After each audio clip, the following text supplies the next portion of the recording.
Olá, bom dia, alunos. Hoje a gente vai falar um pouco mais sobre a circulação sanguínea, né? A ideia é olhar a circulação sanguínea por um outro prisma, a partir da função cardíaca, sim, com o débito cardíaco, e também do funcionamento do sistema venoso, fazendo o retorno venoso ao coração. Tá?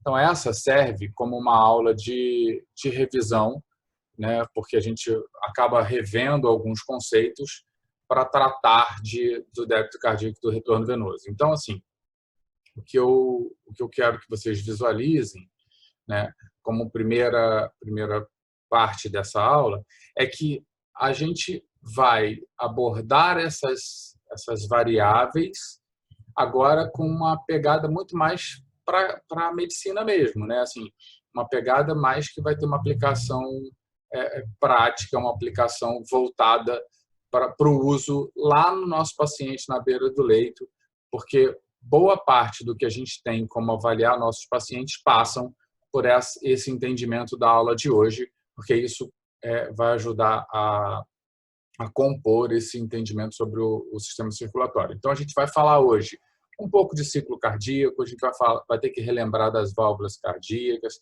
a gente vai ter que lembrar da pequena e grande circulação, vamos ter que lembrar, vamos ter que usar esses conceitos, né, de mecanismos de controle da pressão arterial, para que a gente possa, nessa aula, que é a aula final desse tema, que é o aparelho circulatório, a gente consiga amarrar essas variáveis e dar uma visão global agora de tudo o que está acontecendo na análise da função cardiovascular. Tá?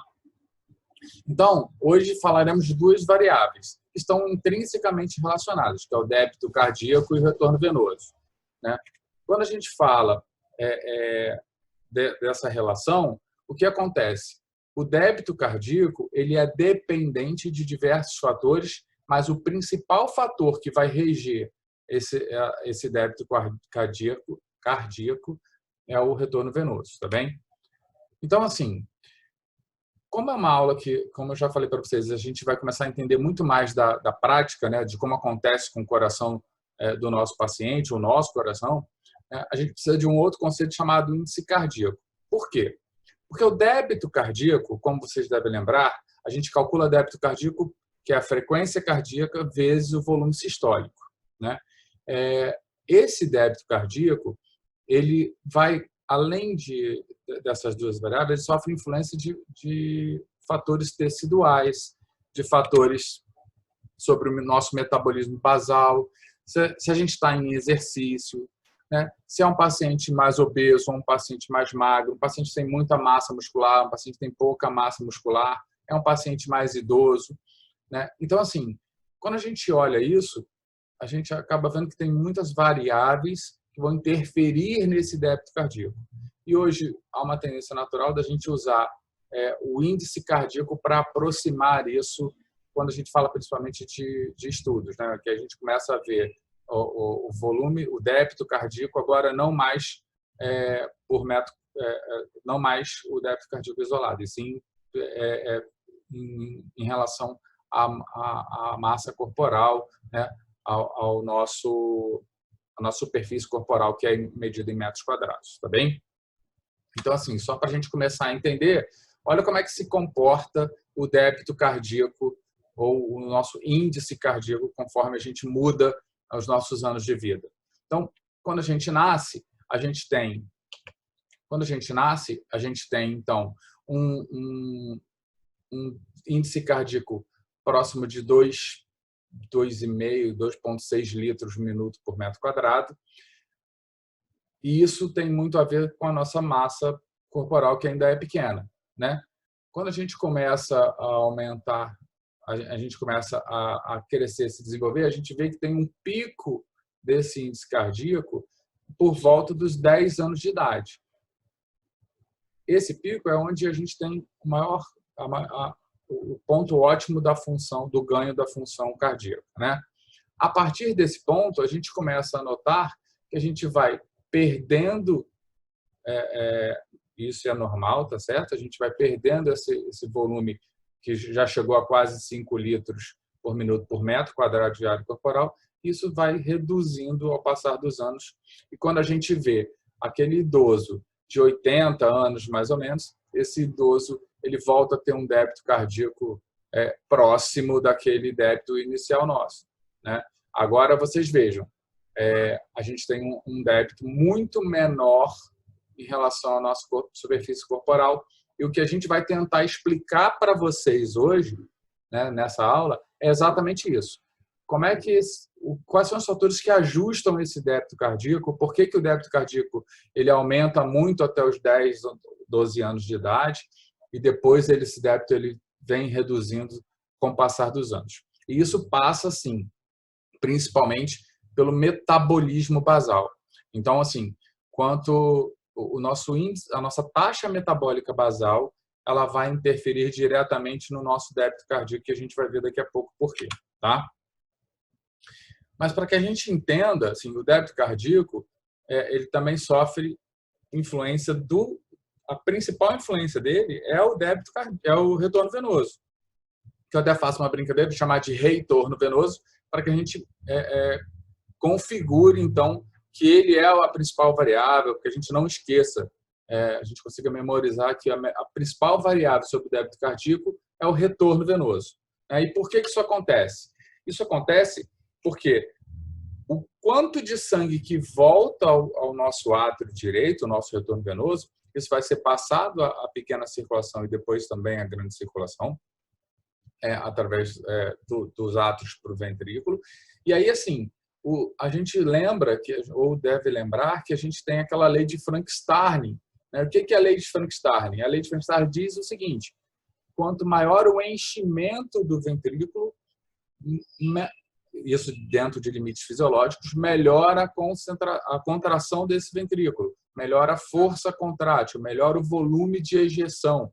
E lembram que volume de ejeção é volume sistólico, e esse volume sistólico ele é o volume que é a variável que vai compor lá o débito cardíaco junto com a frequência cardíaca.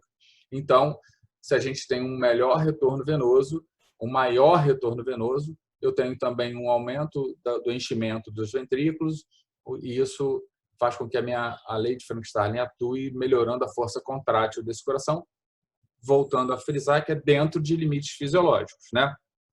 Outra coisa, nós temos aquele estímulo, aquele reflexo que foi estudado no controle da pressão, que é a distensão da câmara atrial. A distensão do átrio faz com que a gente tenha, então, um aumento da frequência cardíaca. Junto disso, aquele reflexo chamado Bainbridge, que é o que fala o quê?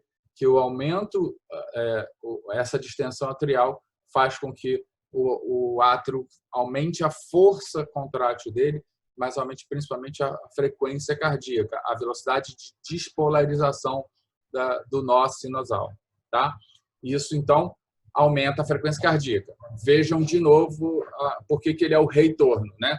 A gente aumenta o volume chegando no ventrículo, aumenta o enchimento ventricular, atua na lei de Frank-Starling, fazendo com que a frequência, a força contrátil seja maior. E quando a gente distende o átrio pelo retorno venoso também, a gente aumenta a frequência cardíaca e a gente aumenta essa frequência de despolarização, então, do nó sinusal, certo? Além disso tudo, a gente tem que olhar sempre para o metabolismo tecidual. Por quê? Porque se eu tenho alta taxa metabólica no meu tecido, e aí é aquela aula de microcirculação que a gente tem que rever, né? É que quanto maior o metabolismo de um tecido, de um órgão, maior o fluxo sanguíneo destinado àquele tecido, por causa da maior demanda, né? O maior metabolismo faz com que a gente faça os mecanismos de controle local façam vasodilatação das arteríolas, né? E isso faz com que a gente tenha um aumento de fluxo sanguíneo para aquele órgão que tem uma taxa metabólica maior. Então, isso pode ser extrapolado, sim, para o corpo todo. Se a gente tem maior taxa metabólica, eu tenho maior fluxo sanguíneo, esse maior fluxo sanguíneo interfere diretamente no maior retorno venoso, e esse maior retorno venoso faz tudo isso que a gente está vendo, né? Isso também explica por que lá na primeira infância, né, quando a gente chega até os 10 anos, a gente tem um aumento crescente desse índice cardíaco, desse fluxo, desse débito circulatório.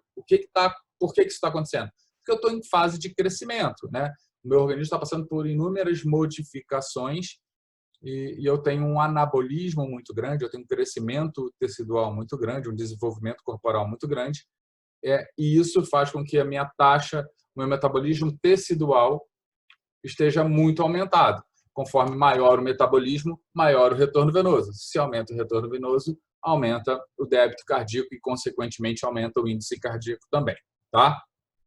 Vejam só para a gente mostrar isso, essa questão do metabolismo tecidual.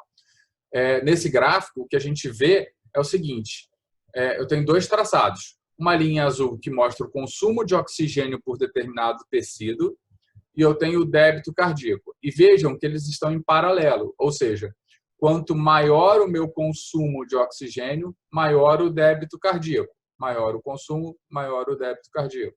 Então, isso demonstra, né, que quando eu aumento o metabolismo do tecido, né, do corpo, de uma forma geral, isso também vai impactar no meu débito cardíaco. Quanto maior a taxa metabólica, maior o débito. E a gente, então, consegue ver essa relação clara entre débito cardíaco e índice cardíaco, né? Vejam que os pontos a gente pode extrapolar ele para as duas variáveis. 5 litros aqui no débito cardíaco, um índice cardíaco em torno de 3 ponto alguma coisa, né? E aí a gente consegue ter essa visão, essa correlação entre índice cardíaco, débito cardíaco e taxa metabólica basal.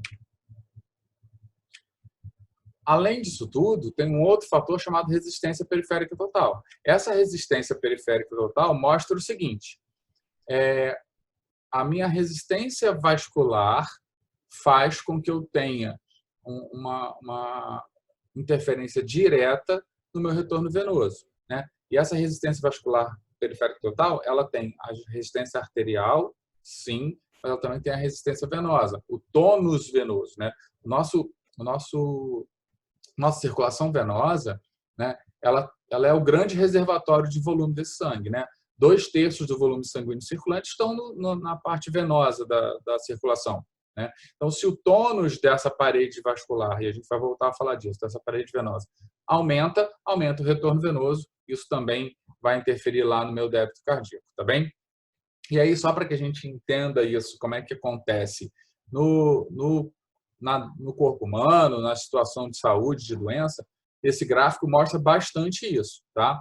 Existe a gente extrapola aquela lei de Ohm, né, para o débito cardíaco e mostra o seguinte, que o débito cardíaco é diretamente proporcional à pressão arterial e inversamente proporcional à resistência vascular periférica. Óbvio, né? Se a gente tem uma resistência vascular periférica maior, acontece que isso impacta no meu débito cardíaco. Isso a longo prazo, tá certo? Essas alterações não são alterações imediatas, né? Se eu tenho uma condição que aumenta a minha resistência vascular periférica cronicamente, isso vai impactar no meu débito cardíaco. Alterações momentâneas não alteram o meu débito cardíaco de forma importante, tá certo? Porque eu tenho os mecanismos compensatórios, tá? Então, só para a gente olhar algum exemplo aqui. Então, eu tenho uma curva normal, né? Um ponto normal, um ponto ótimo dessa curva, onde eu tenho uma resistência periférica total em 100%, certo? E eu tenho um débito cardíaco, uma pressão arterial em 100%, tá? Ou seja, dentro do normal. Então, vejam o que acontece. Toda vez que eu aumento a minha resistência periférica total, o que eu vejo é que esse aumento da resistência impacta na diminuição do débito cardíaco. Vejam o outro lado também. Toda vez que eu diminuo a minha resistência periférica total, o que eu observo é que eu tenho um aumento compensatório do débito cardíaco, tá? Um aumento desse débito cardíaco, e é o que explica essa equação aqui, tá? Então, vamos pensar numa situação. Hipertireoidismo, tá certo? O hipertireoidismo é uma hiperfunção da glândula tireoide. A glândula tireoide, basicamente, ela regula a nossa taxa metabólica, né? O nosso metabolismo celular por estímulo do hormônio tireoidiano. Se eu tenho um aumento da concentração normal do hormônio tiroidiano, da produção desse hormônio tiroidiano, eu tenho um quadro de hipertiroidismo. E como é que ele poderia interferir nisso, né? Vejam, o hipertiroidismo aumentou a taxa metabólica basal, a taxa metabólica tecidual do corpo inteiro. Todas as células respondem ao hormônio tiroidiano. Quando isso acontece, eu tenho um aumento de fluxo sanguíneo lá, né? Nos tecidos, por uma estimulação, uma necessidade local pelo aumento do débito, pelo aumento do metabolismo basal. Se isso acontece, eu tenho vasodilatação nesses tecidos. Então, a minha resistência periférica diminui. Quando a minha resistência periférica diminui, o meu débito cardíaco aumenta. E é por isso que o hipertireoidismo faz assim, né? Uma outra condição é essa derivação arteriovenosa. Essas derivações, a gente faz isso cirurgicamente, uma fístula arteriovenosa, a gente comunica uma artéria e uma veia, normalmente a artéria radial ou a braquial, e aí a gente comunica o sistema arterial e venoso. O que a gente fez? Um shunt, a gente fez um desvio, uma passagem, a gente alterou a circulação sanguínea nesse momento. Isso faz com que eu diminua a resistência periférica e eu aumente o retorno venoso, certo? Porque aí parte do meu fluxo sanguíneo arterial ele se desvia para o sistema venoso, né? Então, eu aumento dessa forma o retorno venoso. Então, o que vai acontecer nesses pacientes? Diminui a resistência, aumenta o retorno venoso, aumenta o débito cardíaco. Então, a gente vê que o aumento do débito cardíaco para quase 200% do normal, né? Então, assim, a gente tem diversos exemplos, eu acho que a gente não precisa se ater muito a isso. São exemplos para que a gente entenda como as doenças interferem. Se vocês quiserem buscar a explicação de cada um deles, isso está lá no Guyton, tá certo? Na sexta-feira a gente também pode tirar essas dúvidas, tá bem? Tem o capítulo 14, capítulo 20 do Guyton, falando sobre débito cardíaco, tá certo? E aí você pode buscar lá essas explicações e a gente pode discutir isso na sexta-feira na nossa aula presencial, tá? Outras condições. O nosso coração, lembra que a gente falou, inclusive, de Frank Starling, a gente estava falando que nós temos condições, limites fisiológicos, ou seja, dentro de um limite fisiológico a gente consegue otimizar o débito cardíaco.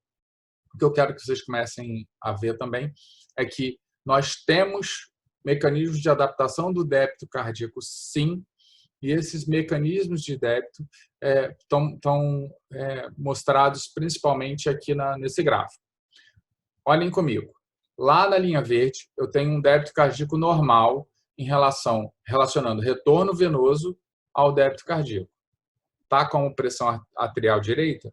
Porque, é claro, é a câmara cardíaca que recebe esse retorno venoso.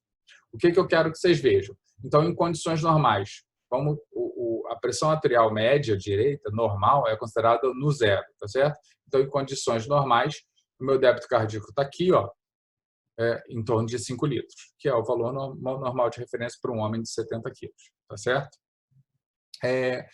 Vejam que esse débito cardíaco aumenta linearmente, né? Eu tenho como aumentar o meu débito cardíaco mediante o estímulo, mediante a necessidade tecidual, mediante qualquer condição, alteração desse débito, tá certo?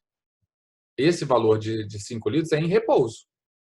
Então, se eu faço exercício, ele aumenta, se eu faço repouso, ele diminui, tá certo? E esses mecanismos, então, eles interagem o tempo todo. Vejam que no coração normal, eu tenho um teto em torno de 13 litros por minuto do débito cardíaco. Isso já é bastante, é cerca de 2,5 vezes o valor, o débito cardíaco basal nosso, tá certo? Então, a gente consegue otimizar isso. E aí que está o Frank Starling, certo? Só que sim, eu tenho condições que interferem nisso, fazendo meu coração hipereficaz ou meu coração hipoeficaz, ou seja, um coração mais eficaz do que o normal e um coração menos eficaz do que o normal. Olhem os traçados em vermelho e azul agora, tá certo? No coração hipereficaz, é o traçado em azul, eu tenho 2 fatores que melhoram a eficácia desse coração, né? Uma é a estimulação nervosa. O que é a estimulação nervosa? A estimulação simpática ou a inibição parasimpática, como vocês já estudaram os diversos mecanismos, fazem com que esse coração tenha uma força contrátil maior, né? Tenha um enchimento otimizado. Então, assim, o meu débito cardíaco aumenta conforme eu tenho esse estímulo simpático. E a outra coisa que melhora a eficácia do meu coração é a hipertrofia muscular cardíaca, tá certo? Então, o que acontece? Essa hipertrofia muscular, dentro de limites fisiológicos, ela é o que responde mais pela justificativa de que o coração do atleta ele é mais eficaz. Se a gente pega a frequência cardíaca de um atleta, em repouso ele vai ter uma frequência cardíaca de 40, 45 batimentos por minuto, né? Enquanto que o normal seria em torno de 70, 80 batimentos por minuto. Né? Por que o dele é praticamente a metade?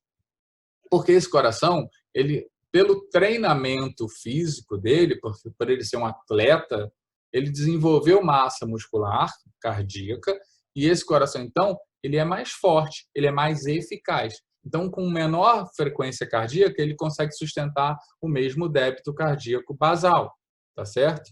E aí, assim, então esse é um coração hipereficaz, porque a estimulação nervosa acontece fisiologicamente para todo mundo e ele ainda tem uma massa muscular mais forte, né? Massa muscular cardíaca, tá certo? Então, seriam essas as condições que melhoram a eficácia cardíaca, tá? A outra é o coração hipoeficaz. E aí a referência é a linha vermelha aqui, com todas as variações aqui entre esse intervalo, entre o verde e o vermelho, né? Vejam que o coração tem condições que vão diminuir a função, vão deprimir a função miocárdica, a função cardíaca.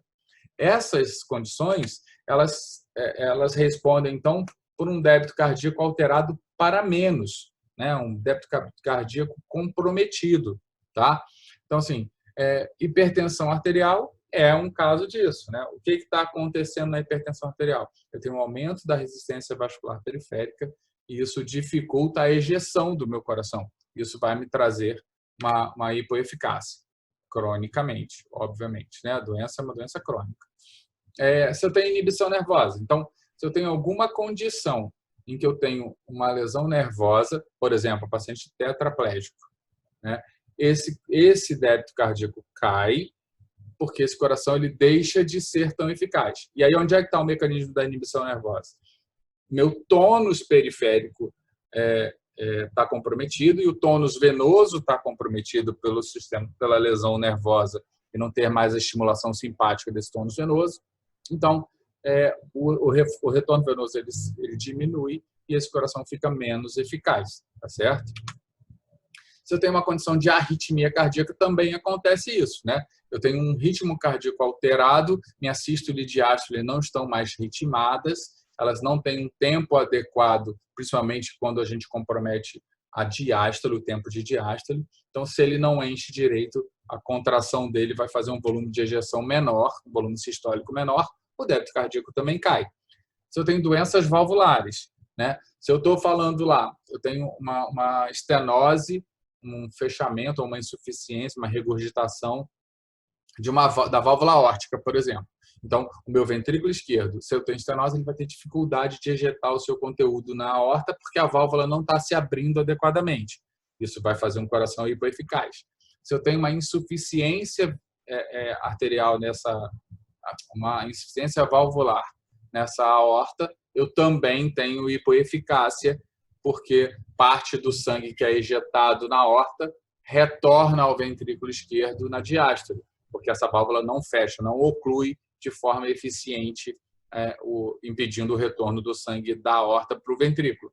Então, acaba que isso diminui a eficácia. E uma outra condição, está relacionada diretamente ao músculo, ao miocárdio.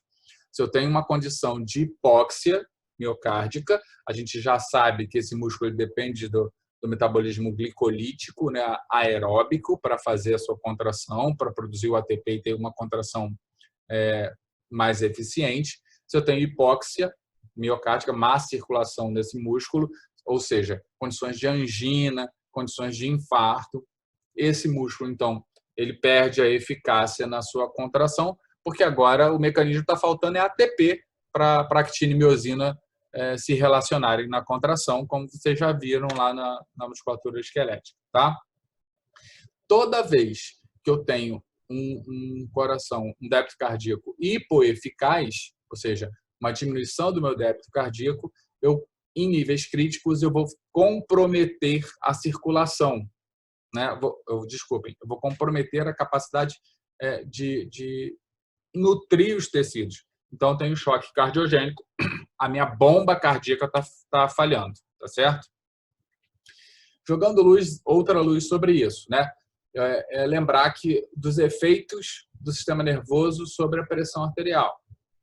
O que acontece com o exercício, né? O exercício aumenta o metabolismo tecidual muscular, músculo estriado esquelético.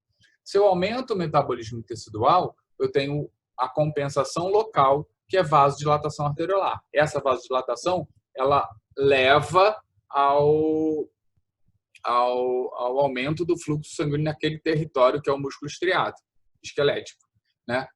E aí, o que aconteceria, o que poderia acontecer, ou poderíamos prever, é que se você fizesse exercício físico, eu teria hipotensão arterial. É o que acontece? Não, não é o que acontece. Por que não acontece isso, já que o mecanismo é esse? São afirmações corretas. Eu tenho um aumento do metabolismo tecidual quando eu faço exercício, isso provoca vasodilatação nesse território, ou seja, em todos os músculos que eu estou utilizando, e isso, teoricamente, diminuiria a pressão, porque diminuiria a resistência vascular periférica em todo o território muscular esquelético que eu estiver usando. Mas isso, então, não leva à hipotensão. Por quê? Justamente porque eu tenho o sistema nervoso interagindo com isso. Então, numa condição de exercício físico, aumentou o metabolismo, fez vasodilatação, só que, reflexamente, eu tenho meu sistema nervoso autônomo interagindo. Então, o exercício também aumenta a minha venoconstrição, eu aumento o tônus venoso, principalmente no território central, ou seja, nas grandes veias, né? Isso otimiza o meu retorno venoso. Meu sistema nervoso autônomo, por estimulação simpática também, vai produzir uma taquicardia. Tanto o retorno venoso da venoconstrição central quanto a taquicardia vai me trazer aquele entendimento lá das vias que aumentam o débito cardíaco, né? Aumenta o débito cardíaco e aumenta a pressão arterial. E é exatamente por isso que durante o exercício, a gente assume fisiologicamente níveis pressóricos maiores. Porque onde é que está a lógica disso tudo? Eu tenho que aumentar o meu fluxo sanguíneo nos músculos para o suprimento de oxigênio, de nutrientes, para essa fibra continuar contraindo por mais tempo, ele tem que ser otimizado. Então, eu aumento o débito cardíaco, aumento a pressão arterial num território, e aí eu tenho territórios onde eu tenho vasodilatação arteriolar. Isso faz com que o fluxo sanguíneo nesses tecidos que estão com a demanda aumentada, estão com necessidade aumentada, aumente ainda mais do que só a compensação fisiológica para não ter hipotensão. Por isso, a gente tem uma resposta do sistema nervoso autônomo aumentando o débito cardíaco e a pressão arterial a níveis suprafisiológicos quando a gente compara com o repouso, tá certo? Essas alterações da pressão durante o exercício para mais, o aumento da pressão arterial, que é completamente normal, fisiológico e necessário para que a gente aumente o aporte nutricional energético para esses músculos, tá bem? Quando a gente pensa, então, nos fatores, existem fatores cardíacos que diminuem o débito cardíaco, que é aquele coração hipoeficaz que a gente já falou. Mas eu também tenho fatores periféricos que vão reduzir esse débito. Esses fatores que reduzem o débito cardíaco, os fatores periféricos que interferem no débito, eles também vão comprometer a circulação, tá certo? Eles comprometem a circulação agora, principalmente por comprometimento do que seria o principal regente do débito cardíaco, ou seja, o principal comprometimento do retorno venoso, tá? Então, olhem para isso como sempre alterações que levam à diminuição do retorno venoso. O que seriam? Vamos explicar um pouquinho cada uma delas. Perdas volêmicas. o paciente que perde sangue, né? Sofreu um acidente, teve uma ruptura de um órgão, teve amputação de um braço, e ele tem uma perda de sangue muito grande. É fácil, esse é o exemplo mais fácil de a gente entender, né? Se eu tenho menos volume circulante, esse sangue, eu tenho menos sangue para voltar ao coração, o meu débito cardíaco ele vai ser comprometido por isso, né? Outras condições, eu tenho uma dilatação venosa aguda, seja por uso de alguma substância, seja, por exemplo, por uma interrupção na estimulação simpática, né? Por uma lesão nervosa, um trauma, alguma coisa, eu perco o tônus simpático. Se eu perco o tônus simpático, eu tenho vasodilatação venosa aguda, e aí a gente já sabe que o sangue, ele já 2/3 já está na circulação venosa, com o tônus mantido. Se eu venodilato, né, se eu aumento o tônus, se eu diminuo o tônus venoso, esse território começa a abrigar uma maior quantidade de sangue nele. Isso é igual a menor taxa de retorno desse sangue ao coração, uma lentificação do retorno desse sangue ao coração, e isso, lógico, enche menos o ventrículo e compromete meu débito cardíaco, também da mesma forma que a gente já explicou. Outra coisa que pode acontecer é você ter a obstrução de uma grande veia, né? Ou de um território inteiro.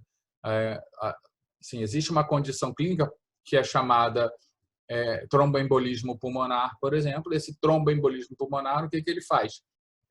Coágulos se desprendem da circulação periférica, venosa periférica, e vão se alojar no pulmão, onde a circulação volta a ficar estreita, né? Ela cai numa veia que está progressivamente de maior calibre, chega no coração e vai para a pequena circulação, né? Do átrio direito vai para pequeno ventrículo direito, vai para a pequena circulação. Nessa pequena circulação, o calibre agora é progressivamente menor. Então, aquele coágulo chega ali numa artéria pulmonar e obstrui, por exemplo. Isso causa um impacto no território pulmonar, que causa um impacto no meu ventrículo direito, que causa um impacto no meu átrio direito e diminui o meu retorno venoso. Menos retorno venoso, também é menos sangue chegando no lado esquerdo do coração, para que a gente tenha, então, o débito cardíaco mensurado. Vejam que isso pode acontecer também por um tumor, por exemplo, que obstrui uma artéria, uma veia, né? Uma veia cava, por exemplo, um tumor de fígado comprometendo a veia cava. Isso vai dificultar o retorno venoso, e se isso é uma coisa aguda, a repercussão é muito exacerbada. Acontece que em tumores, normalmente, não é assim que acontece, né? Não é assim que ocorre. Em tumores, essa obstrução ela é parcial, então mecanismos compensatórios acontecem para tentar suprir, tentar manter esse retorno venoso por circulação colateral. Entretanto, é claro que tem um impacto, sim, no retorno venoso.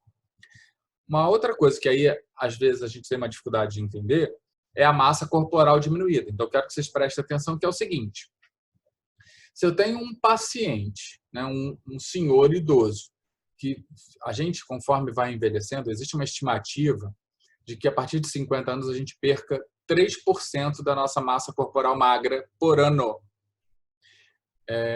Então, assim, conforme a gente vai envelhecendo e vai perdendo massa corporal, a gente está perdendo principalmente músculo, massa magra. A musculatura esquelética é a grande variável do metabolismo basal, da taxa metabólica basal. Então, eu estou perdendo massa corporal, eu estou perdendo taxa metabólica basal.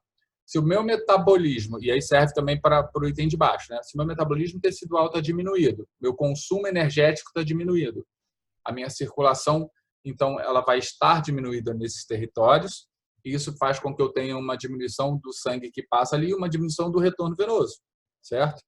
O meu débito cardíaco reduz-se por conta da demanda, por conta agora de uma necessidade diminuída, diminuindo o retorno venoso e diminuindo novamente o débito cardíaco. Então, são só formas diferentes de impactar, né? De comprometer o retorno venoso, e essas formas diferentes de comprometer o retorno venoso comprometem o débito cardíaco, como vocês já devem ter entendido, tá?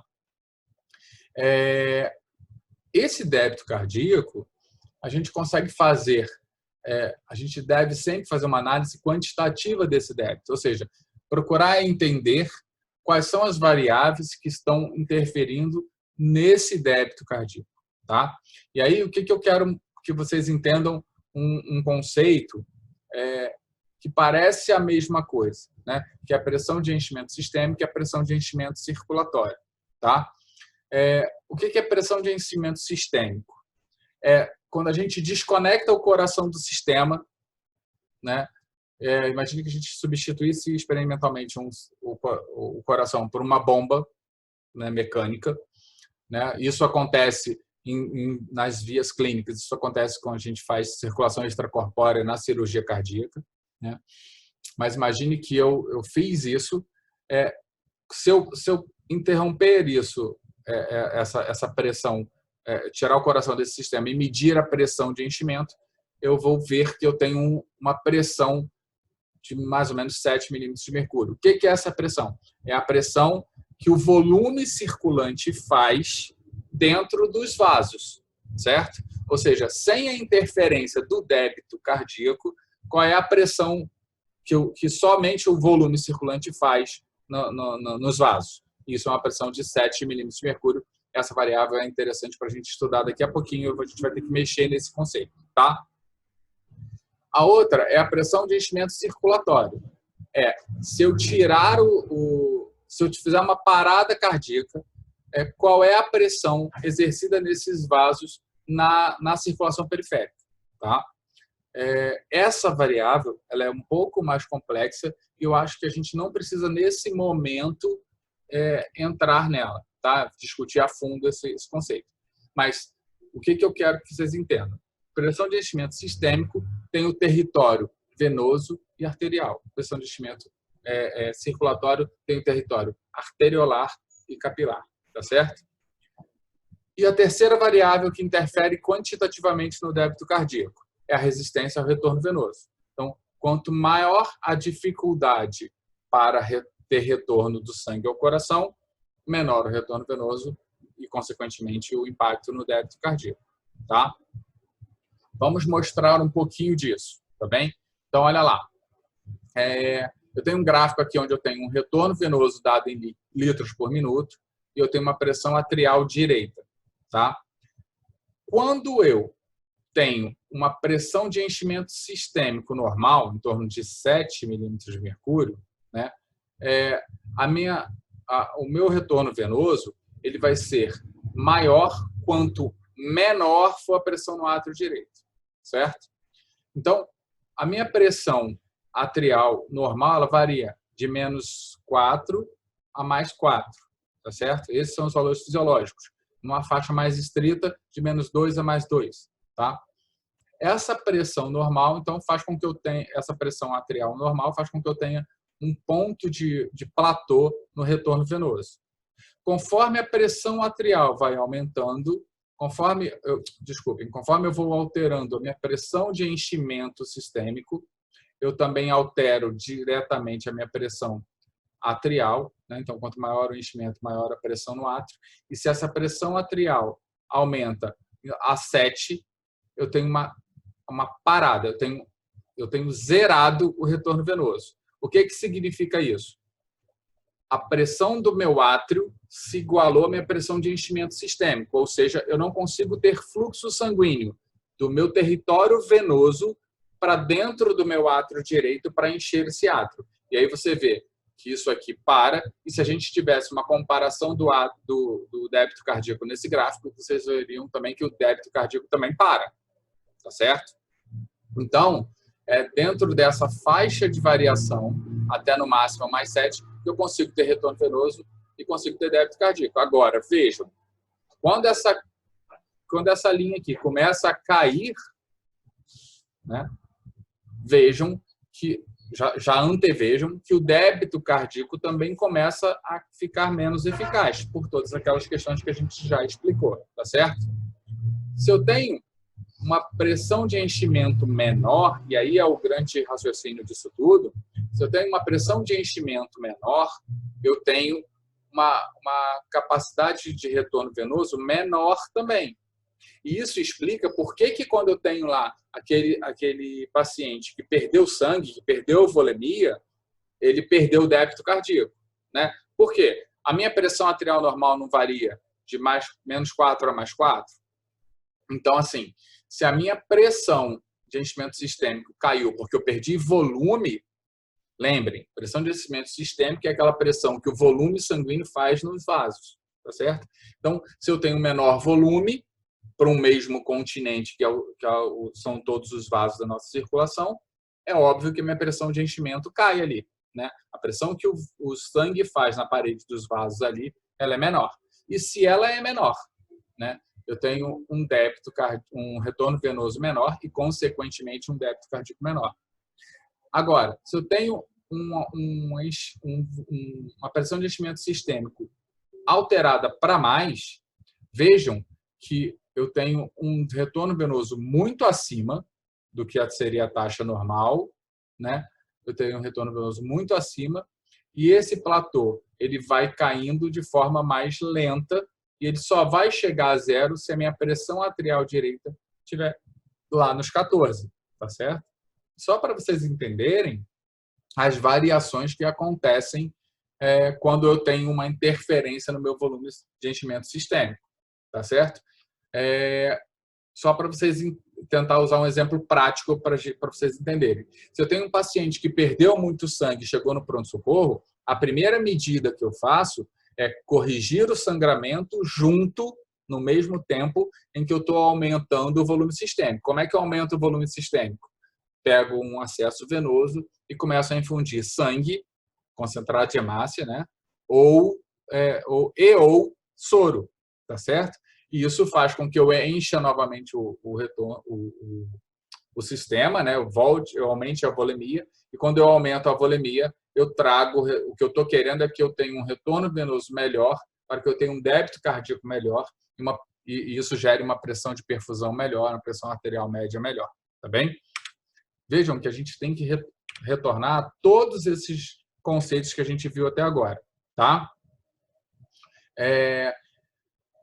Esse aqui é um outro gráfico que eu acho também que é interessante da gente ver para fazer o paralelo, né? Esse gráfico ele está mostrando o seguinte, que a minha pressão de enchimento sistêmico estando normal, um outro fator que vai interferir no retorno venoso é a resistência, né, periférica.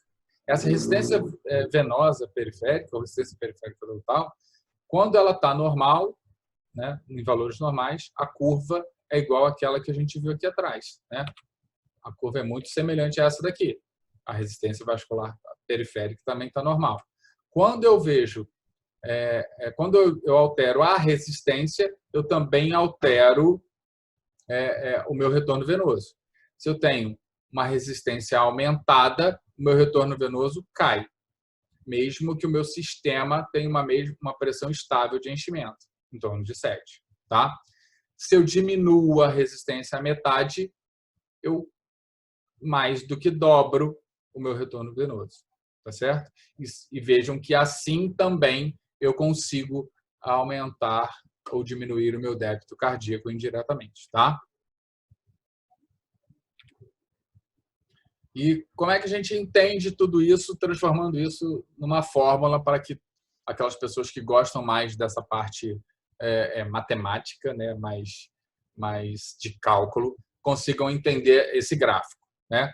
Eu tenho um retorno venoso, que o normal é em torno de 5 litros por minuto, e eu tenho nas variáveis que determinam o retorno venoso, a pressão de enchimento sistêmico, a pressão no átrio direito e a minha resistência venosa, tá certo? Total. Então, assim, toda vez que eu aumento a resistência ao retorno vascular, eu aumento essa resistência, olha lá, a resistência aumentou, dobrei a resistência, o que acontece? O meu retorno venoso cai, certo? Da mesma forma, se eu aumento a minha pressão no átrio direito, por qualquer condição, seja porque eu tenho um tamponamento cardíaco, que é o extravasamento de sangue lá para o pericárdio, enchendo o pericárdio de sangue e aumenta a minha pressão dentro das câmaras cardíacas, por compressão extrínseca, eu também tenho aumento da pressão do átrio direito, e aí sim, qualquer condição que me aumente a pressão no átrio direito vai ser subtraída da minha pressão de enchimento sistêmico e isso interfere diretamente na minha resistência vascular. Desculpem, no meu retorno venoso, tá? Então, vejam que se eu tiro do ponto ótimo aqui a minha pressão atrial para menos ou para mais, eu vou estar interferindo, mantendo uma pressão de enchimento estável, interfiro também diretamente no meu retorno venoso. E isso tudo é importante para a gente entender o quê? Como essas variáveis vão interferir lá no débito cardíaco, lá na perfusão do tecido dos órgãos do nosso paciente, tá certo? Então, assim, o grau de enchimento da circulação, que é a pressão de enchimento sistêmico. Analisando isso, junto com a pressão arterial direita e a resistência ao fluxo. Olha lá. Então, resistência ao fluxo é a resistência do fluxo do sangue dos vasos, das veias para o átrio direito. Né? Pressão arterial direita é a pressão dentro do átrio, tá certo? Que é essa variável que está aqui embaixo. E o retorno venoso está aqui. Vejam que a gente tem o retorno venoso, ele vai se manter num platô diretamente proporcional ao que eu tenho da pressão arterial. Conforme eu vou aumentando a pressão arterial, o meu retorno venoso começa a ficar cada vez mais difícil. Por quê? Porque meu grau de enchimento da circulação interfere, minha pressão média de enchimento sistêmico interfere, tá? Então, assim, conforme eu vou aumentando linearmente a pressão no átrio, eu vou caindo o meu retorno venoso e esse retorno venoso, então, começa diretamente proporcional ao aumento da pressão, começa a diminuir cada vez mais de acordo até o momento em que a pressão atrial chegue ao mesmo ponto da pressão média de enchimento sistêmico. E essa pressão de enchimento sistêmico, que está em 7, e a pressão do átrio que está em 7, significa que não tenho mais fluxo da veia para dentro do átrio. Se eu não tenho mais fluxo das veias cavas, da circulação sistêmica, para dentro do átrio direito, significa que o meu ventrículo direito não vai se encher adequadamente e ele não vai ter um bom débito para a pequena circulação. Se não tem um bom enchimento do sistema na pequena circulação, esse retorno venoso para o átrio vai estar, átrio esquerdo agora, vai estar diminuído, enchimento ventricular esquerdo diminuído, volume sistólico diminuído, débito cardíaco, por consequência, também diminuído, tá certo? Então, é só para que a gente entenda onde a gente tem que interferir para melhorar essas funções, essa curva, tanto do retorno venoso, para que a gente consiga melhorar o débito cardíaco. É engraçado que a gente, na medicina, com o tempo, a gente vai se distanciando desses conceitos. A gente assimila o conceito, mas a gente não pensa diretamente nele quando está fazendo. Mas a gente sabe que se eu faço, o meu paciente está com a pressão baixa, e se eu faço um volume de soro nele, a pressão tende a aumentar pelo menos transitoriamente. E por que ela aumentou? Né? A gente está fazendo sangue, o soro na veia. A gente está aumentando, então, o volume de enchimento desse território venoso. Esse território venoso aumenta o volume, aumenta a pressão de enchimento, e isso faz com que mais sangue entre no átrio. Só para a gente entender aqui um raciocínio ao contrário, que eu acho que é pertinente. Olha lá, se eu tenho um paciente hipotenso, ele está com a pressão de enchimento baixa. Se eu começo a fazer volume, eu aumento a pressão de enchimento dele. Né? Eu trago para 7, para 8. Vejam se vocês concordam comigo. Se eu tenho um átrio que está funcionando numa pressão de 0 e eu tenho uma pressão de enchimento de 7, é óbvio que esse sangue que está no território venoso, ele flui para dentro do átrio de forma muito mais fácil, porque a diferença de pressão é 7 na veia para 0 no átrio. Então, o fluxo é muito melhor. Se eu tenho uma pressão de enchimento de 1, eu ainda tenho retorno venoso.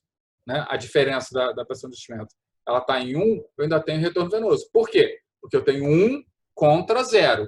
Mas esse retorno venoso agora vai ser muito menor. Então, pensando lá que eu tenho uma pressão baixinha aqui, ó, olha o meu retorno venoso como é que fica muito menor. Se eu pego a veia desse paciente, e esse paciente está hipotenso, porque se o retorno venoso está diminuído, o débito cardíaco também, a pressão arterial também. Se eu pego esse paciente, pego um acesso venoso e faço volume, faço 1 litro de soro nele, eu aumentei o enchimento sistêmico dele transitoriamente em 1 litro, certo? Se eu aumentei isso em 1 litro, a minha pressão de enchimento aumentou e eu saí de 1, digamos, chutando um valor de exemplo, para 5. Se eu sair de 1 para 5, o meu retorno venoso melhorou?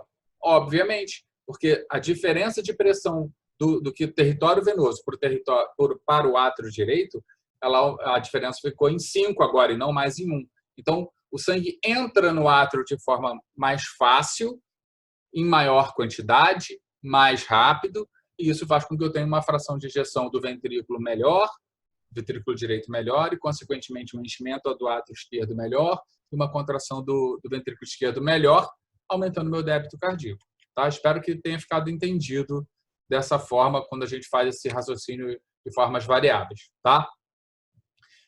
Um outro gráfico para mostrar isso, e aí eu quero que vocês vejam, agora dentro do fisiológico, com outras variáveis acontecendo, né? Então, eu tenho aqui o volume sanguíneo, né? E eu tenho a pressão média de enchimento circulatório. Né? Vejam que, em condições normais, que é essa linha vermelha, o meu volume sanguíneo médio está em perto de 5 litros, certo? Então, ele perto de 5 litros, eu tenho um ponto ótimo aqui, onde a minha pressão de enchimento sistêmico está em torno de 7. Ok? Vejam agora o que acontece quando eu estou considerando a função do sistema nervoso nisso tudo. Né? O sistema nervoso autônomo, via simpático, consegue interferir no tônus dessas veias, certo? Das arteriosas também, mas eu quero que vocês entendam agora retorno venoso. Então, ele interfere no tônus das veias. Se eu tenho uma estimulação simpática intensa, né, vejam o que acontece. Aquele mesmo volume de enchimento sistêmico, de em torno de 5 litros, para ficar uma conta redonda, sob estimulação simpática intensa do território venoso, ele vai fazer com que eu tenha uma pressão de enchimento circulatório muito maior, né? Em torno de 14. Por quê? Porque agora eu tenho um mesmo volume, só que com uma veia que tem um tônus muito maior, está muito mais contraída, certo? Então, a capacidade do sistema ela foi reduzida pelo aumento do tônus, então a pressão daquele conteúdo ali, agora num continente menor por aumento de tônus, faz com que a pressão de enchimento seja muito maior. Isso é legal quando vocês forem estudar lá em medicina intensiva o uso de drogas simpático-miméticas, noradrenalina, epinefrina, adrenalina. O que acontece? Dopamina, dobutamina, são drogas que exercem, em graus variados, estimulação sobre o sistema nervoso simpático. E aí ele melhora a pressão arterial desse paciente porque ele atua não só no território arterial, como a gente pensa quando acaba esquecendo esses conceitos lá na frente. A gente está atuando também no retorno venoso, atuando também no tônus venoso e fazendo com que esse retorno venoso aumente, a pressão de enchimento circulatório aumente e faça com que a gente tenha um débito cardíaco melhor. Tá? Olha o que acontece ao contrário. O paciente tem uma inibição simpática total, seja por alguma droga, mas a condição que a gente vê mais facilidade é ou uma anestesia ou um bloqueio raquidiano. Ou a gente faz isso com anestesia, ou a gente faz isso, ou acontece isso no trauma, onde tem uma secção da medula. Quando acontece isso, eu interrompo transitoriamente no caso da anestesia, ou definitivamente no caso da lesão nervosa, eu interrompo o tônus simpático desses vasos. E aí, o que acontece com o meu território venoso? As veias, elas relaxam, elas aumentam a sua capacidade, porque agora ela tem um diâmetro maior, todo o sistema venoso. E aí, olha o que acontece. Mais sangue fica acumulado ali, e se mais sangue está ali, agora o sistema cabe mais sangue, a minha pressão de enchimento sistêmico circulatório vai cair. essa pressão de enchimento circulatório cai diretamente proporcional ao grau ao grau da inibição simpática, tá certo? Ou seja, quanto menor o tônus, menor a pressão de enchimento circulatório, tá? O que a gente tinha para falar nessa videoaula era isso. Eu espero que tenha ficado claro. A gente não esgotou o assunto, então é necessário que vocês olhem no Guyton, capítulo 20, da 12ª edição, que eu acho que está melhor explicado e está mais organizado para vocês estudarem do que quando a gente olha pelo Silverton, tá? Então, essa é uma aula que vale a pena a gente ver pelo Guyton. Estude no Guyton débito cardíaco e retorno venoso para que vocês comecem a entender. Ele faz vários paralelos de controle desse débito cardíaco para que a gente possa entender como essas variáveis atuam, para que depois, na farmacologia, na cardiologia, na medicina intensiva, vocês tenham esses fundamentos para entender o que a gente pode fazer pela vida dos nossos pacientes, tá bom? Espero que vocês tenham aproveitado, estudem bastante. Esse é um tema bastante interessante, porque traz já esse conhecimento de beira de leite, tá bem? Fiquem com Deus. Na sexta-feira a gente se encontra, tá? Um abraço para todo mundo. Até logo.